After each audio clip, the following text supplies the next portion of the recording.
Assalamualaikum warahmatullahi wabarakatuh. Kata kurban berasal dari bahasa Arab yang artinya dekat. Makna kurban dalam istilah berarti melakukan sesuatu sebagai upaya untuk mendekatkan diri kepada Allah Subhanahu wa Ta'ala dengan menyembelih hewan ternak di hari raya Idul Adha dan hari Tasyrik.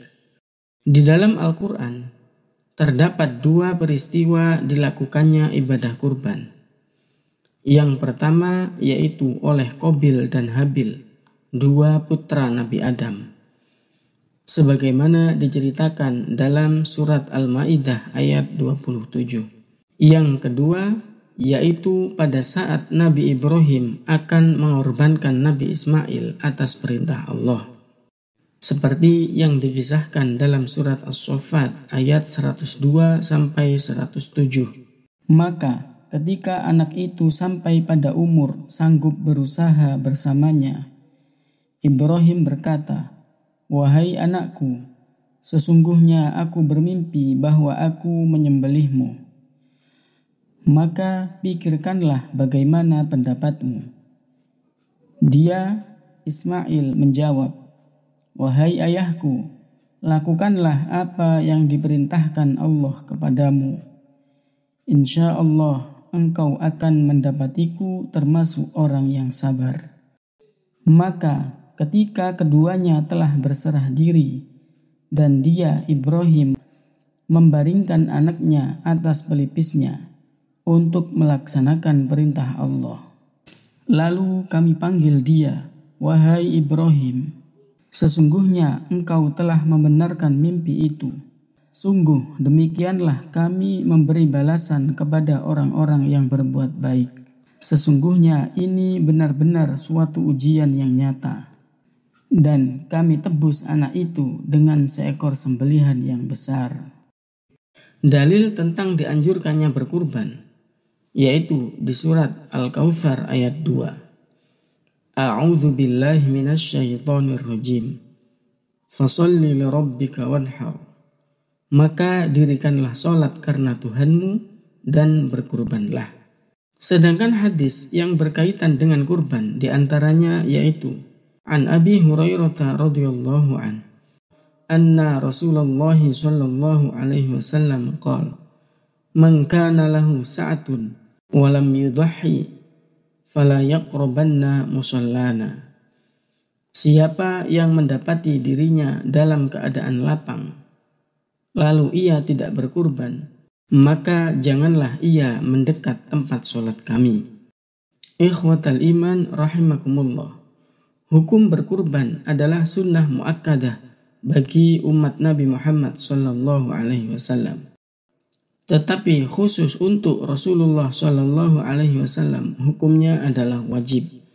Beliau pernah bersabda dalam sebuah hadis yang diriwayatkan oleh Imam At-Tirmidzi, "Umirtu bin nahri wa huwa sunnatun lakum." Aku diperintahkan, diwajibkan untuk berkurban, dan hal itu merupakan sunnah bagi kalian. Kurban sangat dianjurkan bagi umat muslim agar melaksanakannya setiap tahun jika mampu. Namun, jika tidak mampu untuk berkurban setiap tahun, maka ia disunahkan minimal sekali dalam seumur hidup. Lalu bagaimana hukumnya jika ada seseorang yang selama hidupnya belum sempat untuk berkurban, kemudian keluarganya ingin berkurban atas nama orang yang meninggal tersebut? Imam An-Nawawi dalam kitab Minhajut Thalibin mengatakan, tidak diperbolehkan berkurban untuk orang yang telah meninggal dunia, kecuali semasa hidupnya ia pernah berwasiat. Wala tadhiyata 'anil ghairi bi ghairi idnihi, wala 'ammayyitin illam yusi biha. Tidak sah berkurban untuk orang lain yang masih hidup tanpa seizinnya. Tidak juga untuk orang yang telah meninggal dunia apabila ia tidak berwasiat untuk dikurbani. Namun ada pendapat lain yang menyatakan kebolehan berkurban untuk orang yang telah meninggal dunia sebagaimana dikemukakan oleh Abul Hasan Al-Abbadi. Alasannya adalah karena berkurban termasuk sedekah, sedangkan bersedekah untuk orang yang telah meninggal dunia adalah sah dan bisa memberikan kebaikan kepadanya, serta pahalanya bisa sampai kepadanya sebagaimana yang telah disepakati oleh para ulama. Lau dhuha an ghairihi bi ghairi idnihi lam yaqa' anhu wa amma tadhiyatu 'anil mayyiti faqad atlaqa Abul Hasan Al-Abbadi jawazaha li'annaha darbun minas sadaqah was sadaqatu tasihhu 'anil mayyit wa tanfa'u huwa tasilu ilaihi bil ijma'. Seandainya ada seseorang berkurban untuk orang lain tanpa seizinnya, maka tidak sah. Adapun berkurban untuk orang yang sudah meninggal dunia, maka Abul Hasan Al-Abbadi memperbolehkannya secara mutlak karena ia termasuk sedekah. Sedangkan sedekah untuk orang yang telah meninggal dunia itu sah, bermanfaat untuknya dan pahalanya bisa sampai kepadanya sebagaimana ketetapan ijma' para ulama. Pendapat yang kedua ini tidak menjadi pandangan mayoritas ulama dalam mazhab Imam Syafi'i. Namun justru ini didukung oleh mazhab Hanafi, Maliki, dan Hambali. Hal ini sebagaimana dijelaskan dalam kitab Al-Mawsu'ah Al-Fiqhiyah Al-Kuwaitiyah.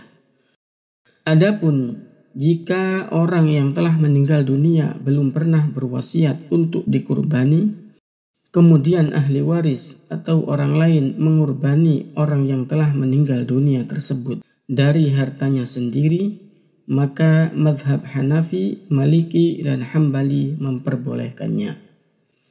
Hanya saja menurut mazhab Maliki boleh tetapi makruh. Alasan mereka adalah karena kematian tidak bisa menghalangi orang yang telah meninggal dunia untuk bertaqarrub kepada Allah, sebagaimana dalam sedekah dan ibadah haji. Jadi, apakah kurban untuk orang yang meninggal dunia itu diperbolehkan? Jawabannya adalah para ulama berbeda pendapat tentang hal ini. Dan perbedaan pendapat para ulama dalam masalah fikih adalah rahmat bagi umat.